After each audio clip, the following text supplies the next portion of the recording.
These are our Measumax Rechargeable Calipers, and we've been selling these since the start of 2026.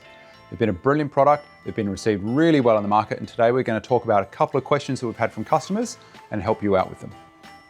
The first question we've had is around flashing numbers. This is not a bad thing. This means that you need to recharge your caliper, and it is your caliper's way of saying that it needs more charge. Soon they're about to run out of battery, but you can still use them while they're flashing. 2.5 hours on charge and you should be able to use them for another month. We've had some people suggest that their calipers are scratching very easily. It's not the case.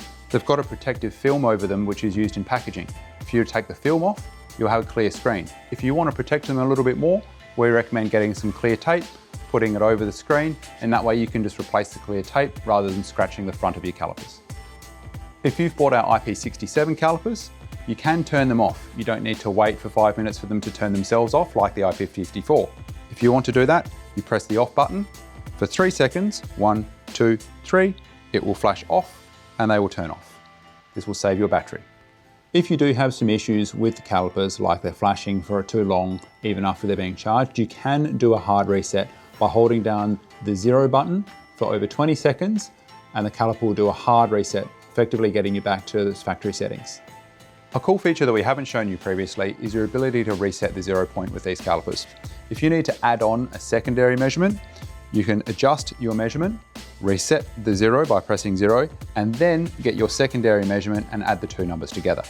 If you want to go back to a 0 point, you simply close the caliper, press 0 again, and you've got 0. Another cool feature of the IP54 caliper is this small little light here which flashes green when it is completely charged and red when it is still charging. The best way to charge these calipers is using the magnetic USB cable attached into a 5-volt 2-amp wall socket. If you don't have USB wall socket at home, you can use one of these wall socket into USB adapters, which you can get from any electronics store, or you can plug it into your USB in your laptop. However, plugging it into your laptop won't charge it as fast and the charge does not last as long. For any more questions about our rechargeable calipers or any of the other products that we sell, pop into your local Hare and Forbes Machineryhouse store or go to machineryhouse.com.au.